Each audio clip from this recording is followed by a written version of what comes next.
Rick Klein, ABC News political director. Reviews about yesterday are all over the board. I don't think we learned anything, and I think Sheldon Whitehouse, if he wanted to know what boofing was, he could have done it on his own time. I didn't need to hear that. It was strange to talk about vomiting and burping and yearbook entries and all the rest. That not the hearing that you'd expect out of the Supreme Court. And I was just struck by the utter anger that erupted from both sides. I mean, it just seemed like a low point in our politics where there's just no trust, and there's just such raw, visceral anger at each other, and an utterly broken process that I think you're right. We didn't really learn what happened or really learn much about Brett Kavanaugh's qualifications to sit on the Supreme Court. Yeah. I also think at some point yesterday, I think we're pawns. I think Dr. Ford is a pawn. I think Kavanaugh's a pawn. And this is just a battle to the death between Republicans and Democrats, and they don't care who they step on or who they trample on. Yeah, it's hard to think that most people who don't live in a partisan world wouldn't just look at yesterday and just say, this is why we hate it all. This is why it all sucks. You heard two people kind of pour their hearts out, and you can make your own judgments. But it did break down at the end into just absolute partisan finger fighting and finger pointing and food fighting.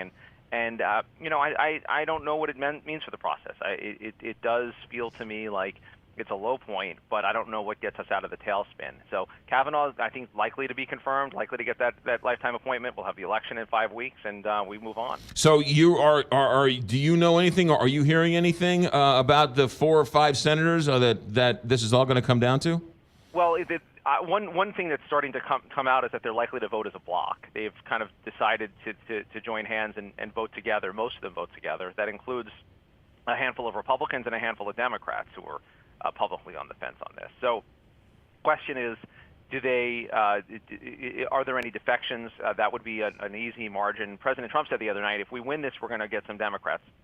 And he's right about that in the sense that if they have 50 votes, they'll probably get 52 or 53 because a couple of Democrats will think of it as a free vote. But they're not there yet. They haven't announced it publicly. The committee is voting about an hour and a half from now, and then moving on to the floor over the weekend. Yeah, that's actually a pretty smart strategy. Imagine having a Supreme Court nominee with no votes from the other side.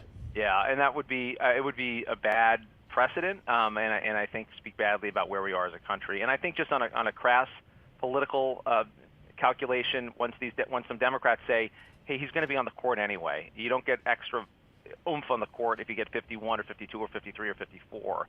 Just take the vote and take that off the table as an issue. Say you're working with the other side, you're respecting the fact that a Republican won the presidency, and you move on.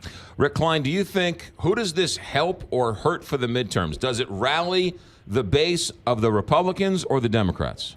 Well, I think the Supreme Court in the past has rallied Republicans, and the fact that they finally get delivered on this conservative majority on the bench is a big rallying cry. But I'll tell you, losing tends to motivate people more than winning, and that's the hope the Democrats have out of this, is that the country tuned into this moment, these last 2 extraordinary weeks with Dr. Blasey Ford ending in her very compelling and emotional and gut-wrenching, hard-to-watch testimony yesterday, and the hope the Democrats have is that you're able to turn that into an organizing principle. And it seems like a very viable path to that you'd be saying now, look, this is the importance of voting.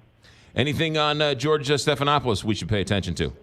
This is the only story right now. I mean, it's weird to me how long it's been one story. I can't remember the last time that we spent 2 solid weeks only covering one story. But as this turns, again, the midterm's 5 weeks away, and things will get more wild as they come. Rick Klein, great stuff. Thanks for checking in. Okay.